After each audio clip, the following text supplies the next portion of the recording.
Yeah, she was.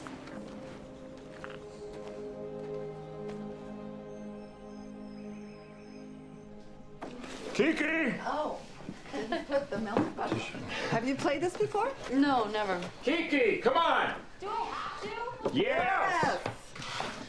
The idea is to get enough of these little wedges of pie. They're cheese. They're wedges. You get enough of them to fill up your circle and you win, okay? Most of the questions are about the stupidest stuff. Hence the word trivia. Yeah, like here's an example for you.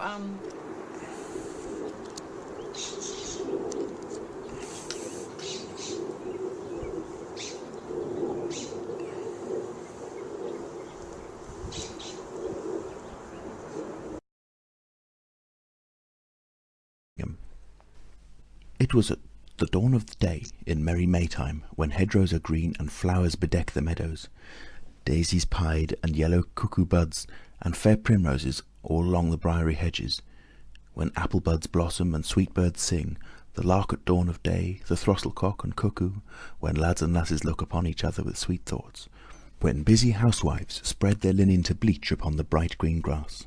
Sweet was the greenwood as he walked along its paths, and bright the green and rustling leaves amid which the little birds sang with their might and main, and blithely Robin whistled as he trudged along, thinking of Maid Marian and her bright eyes, for at such times a youth's thoughts are wont to turn pleasantly upon the lass he loves the best.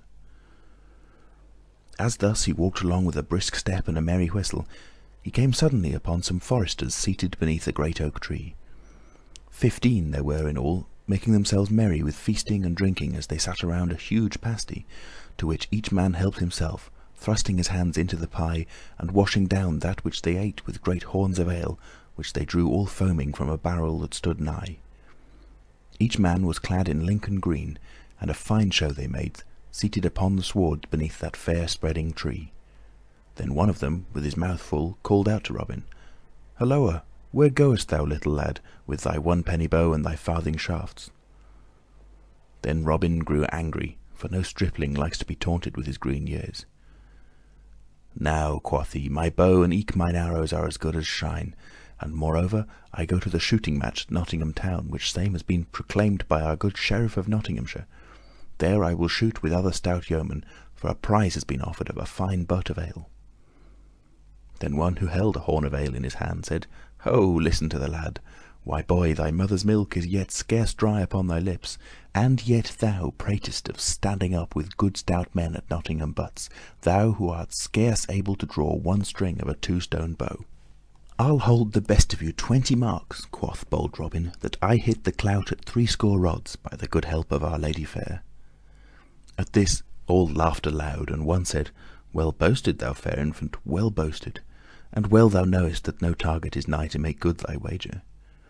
And another cried, "He will be taking ale with his milk next." At this Robin grew right mad.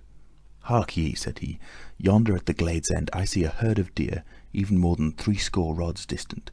I'll hold you 20 marks that by leave of Our Lady I cause the best hart among them to die." "Now done," cried he who had spoken first, "and here are 20 marks. I wager that thou causest no beast to die, with or without the aid of Our Lady."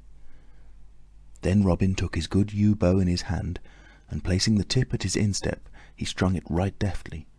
Then he knocked a broad cloth-yard arrow, and raising the bow, drew the grey goose feather to his ear.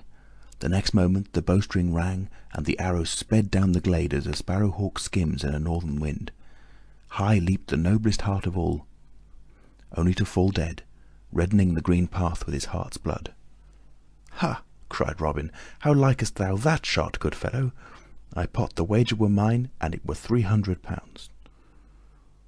Then all the foresters were filled with rage, and he who had spoken the first and had lost the wager was more angry than all. "Nay," cried he, "the wager is none of thine, and get thee gone straightway, or by all the saints of heaven I'll baste thy sides until thou wilt ne'er be able to walk again." "Knowest thou not," said another, "that thou hast killed the king's deer, and by the laws of our gracious lord and sovereign King Harry, thine ears should be shaven close to thy head?" "Catch him," cried a third. "Nay," said a fourth, "let him e'en go because of his tender years." I don't think so. Try again. At what event did the hula hoop make its debut? In 1956, at the World's Fair in Schenectady, New York. 1956, World's Fair, Schenectady. Oh Wow.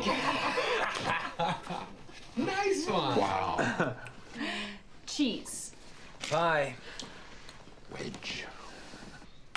Let's look at page 2, okay? Section 3, paragraph H. I'm sorry. I'm gonna go for a walk.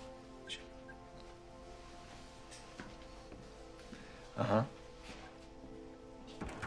Mm-hmm. Yes, let's look at page 10.